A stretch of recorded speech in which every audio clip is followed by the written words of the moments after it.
4 dead, thousands in the dark, and a string of towns flooded. Hurricane Florence crawled ashore in North Carolina early today with sustained winds of 90 miles an hour. By late afternoon, it was downgraded to a tropical storm, but kept dumping heavy rain. PJ Tobia reports from Wilmington, North Carolina, on a long day on the state's coast. Whitecaps in the streets of New Bern, North Carolina this morning. Testimony to the huge size of the storm as the center made landfall 90 miles to the south. New Bern is cradled between two rivers that rose 10 feet overnight. 200 people had to be rescued by dawn. We are continuing to do rescues throughout the community. People all night long have been in attics and roofs asking for help, and with the resources we had, we got them out there. We are calling for more resources. Staffers at local TV stations had to abandon their studios in the middle of hurricane coverage. Farther south, heavy flooding also hit Jacksonville, next door to Camp Lejeune. The eye of Florence made landfall just after 7 this morning in Wrightsville Beach, North Carolina, uprooting trees and flooding streets as it moved slowly inland. But Wrightsville Beach Police Chief Dan House said it could have been much worse. In the grand scheme of things, so far we've gotten away really lucky. There wasn't a lot of damage. There were a few down power lines, some building damage on a few buildings, but certainly less than what we expected. In the hours just before landfall, storm bands battered Wilmington, about a dozen miles inland from Wrightsville Beach. Wind gusts reached 105 miles an hour, the highest recorded in the city since 1958. Most houses and buildings withstood the winds, but a woman and her baby were killed when a tree fell on their home.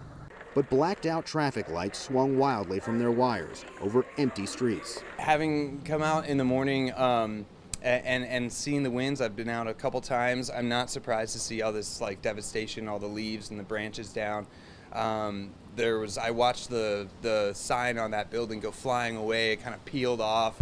The battleship North Carolina, now a museum, lay undisturbed. But tree branches lay everywhere, and power outages piled up in the coastal region. Governor Roy Cooper warned the destruction is not limited to the eastern part of the state. Rain measured in feet could fall from central North Carolina to the foothills farther west. This one is so widespread, you're going to have a hard time finding a North Carolinian who is not going to be affected by this storm in some way. I still think we don't know the magnitude yet of this storm because it has just come ashore and it's going to be here a long time. For families who move to shelters, there is no way to tell how long they might be there. We decided to came to the hotel because we live in a zone where it was dangerous, where we were not going to be safe. And we want to be safe. We want the best for our family, so that's why we came here. The hurricane's sluggish pace promises to prolong the misery as it lumbers slowly southwestward along the coast. South Carolina began feeling the effects today, and Governor Henry McMaster forecast a long slog. This is something that we have not seen before, this much rain, a hurricane staying on top of us for this long. So that means, ladies and gentlemen, we're going to have patience. As it finally leaves the coast, Florence is expected to move west, then curve back towards the mid-Atlantic by next week. Here in downtown Wilmington, the worst of Hurricane Florence's winds have passed, but tropical storm force gusts are still blowing through the streets, and the Cape Fear River broke its banks earlier this afternoon and has flooded parts of downtown. Judy? PJ, you mentioned the mother and child who were killed. What more do you know about what happened? So that happened around 9:30 this morning. It was an 8-month-old baby and her mother were killed when a tree fell through the back of their home. The father of that child was also pinned beneath the tree and also the roof that had fallen in on him.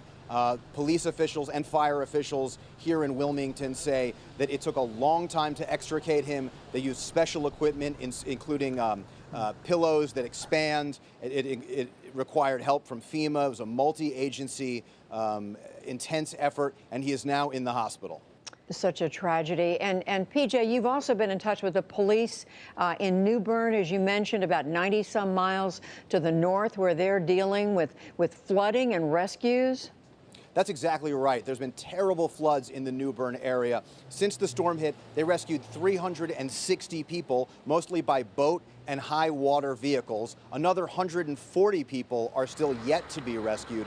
Police and fire officials say that they're working as hard as they can to get to those folks. Also a multi-agency effort involving FEMA. And you may remember the Cajun Navy. These are just average Joes from Louisiana and Texas who bring their own boats and help out authorities. They were very active in Hurricane Harvey. They're helping out here today in Florence as well. And just finally, quickly, PJ, people are out and about. I see some around behind you.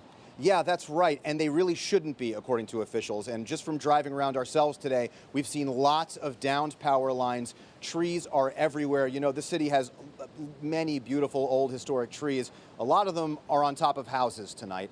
And so it's still raining. So as I said earlier, the floodwaters are rising, streets are flooding, there's a lot of ponding on streets. So folks really should stay put because this storm is not done with eastern North Carolina just yet.